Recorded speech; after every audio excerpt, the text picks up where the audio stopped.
आगामी जिल्हा परिषदेच्या निवडणुकीच्या अनुषंगानं कशा पद्धतीनं आपण रणनीती आखली पाहिजे याच्या संदर्भातली मंडल अध्यक्षांची मतं जाणून घेतली। या बातमीचे प्रायोजक RS मोगले, चाटीगल्ली, सोलापूर। आता दोन भाऊ एकत्र आल्याचा आनंद त्या दोघाही भावांनी व्यक्त केलेला आहे।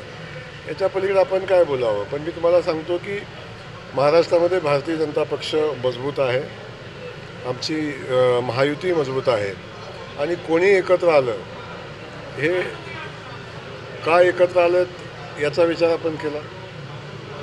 हे एकत्र येण्यामध्ये भारतीय जनता पक्षाने देवेंद्र फडणवीस साहेबांचं खूप मोठं योगदान आहे। जेव्हा त्यांच्या अस्तित्वाला धोका निर्माण झालेला आहे, पक्षाचं अस्तित्वाला धोका निर्माण झाला, तेव्हा वाचण्यासाठी शेवटची धडपड चालू आहे सगळ्यांनी। मी आज फक्त मंडल अध्यक्षांची बैठक घेतलेली आहे।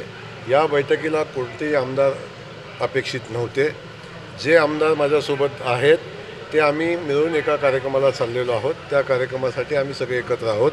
देवेंद्र कोटेजींच्या मतदारसंघामध्ये कार्यक्रम आहेत आणि तुम्हाला सांगतो पहिला की सन्माननीय विजय मालकांच्या मतदारसंघातले, सन्माननीय बापूंच्या मतदारसंघातले सगळे मंडलाध्यक्ष बैठकीला उपस्थित होते आणि ज्या सूचना मंडलाध्यक्षांना दिलेल्या आहेत आणि ज्या पद्धतीचं मंडलाध्यक्षाकडून काम अपेक्षित आहे या संदर्भात आमची चर्चा झाली। बंद दरवाजाच्या आड घेतलेल्या बैठकीची माहिती जर मीडियाला दिली तर कसं होईल, परंतु आज सगळ्या मंडल अध्यक्षांची बैठक झाली। आमचे जिल्हाध्यक्षही या बैठकीला उपस्थित होते आणि आगामी जिल्हा परिषदेच्या निवडणुकीच्या अनुषंगानं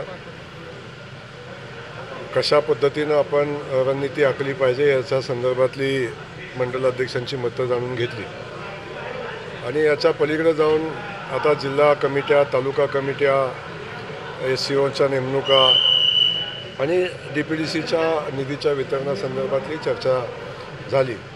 येणारी निवडणूक कशा पद्धतीने लढली पाहिजे या संदर्भात आज मतं जाणून घेतलेली आहेत। आता भविष्यात सगळ्या मंडलनिहाय आणि तालुकानिहाय, मतदारसंघनिहाय बैठका घेऊन आपण त्याच्यावरचं नियोजन आपण करणार। मुळातच निवडणुका कशा लढाव्यात हे ठरवणारी यंत्रणा वरिष्ठ आहे। वरिष्ठ ज्या पद्धतीने आदेश देतील त्या पद्धतीने निवडणुका लढल्या जातील। स्थानिक पातळीवरची समीकरणं वरिष्ठांच्या लक्षात आणून दिली जातील, त्या अनुषंगानं वरिष्ठ निर्णय घेतील। तो निर्णय या पातळीवर होत नाही। जो पेलगावमध्ये हल्ला झाला आणि आपल्या निरपराध लोकांना ज्यावेळी त्या अतिरेक्यांनी मारलं आणि त्या संदर्भात ऑपरेशन सिंदूरच्या माध्यमातून पाकिस्तानमध्ये घुसून आपण आपल्या सैन्यानं एअर स्ट्राईक केला आणि मला वाटतं आपण सगळ्यांनी बघितलं की अनेक अतिरेक्यांना कंठस्नान घातलं।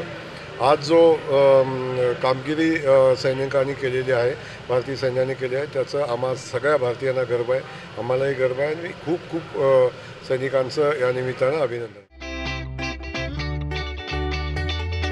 Sonal Panchal Style Mantra Salon and Academy. The best salon training will lead you to the best career. Skin makeup and prosthetic SIDASCO holder trainer. Learn from expert trainers. Professional basic course, professional advanced course. Hair trichology, hair chemical treatments, advanced haircuts, styles. Makeup artistry, personal makeup, certificate and diploma courses. 100% practical and theoretical training. Style Mantra Salon and Academy. 101 Benua Vista, 7 Rasta Station Road, Solapur. Contact 744 788 8222 and 6399 888222.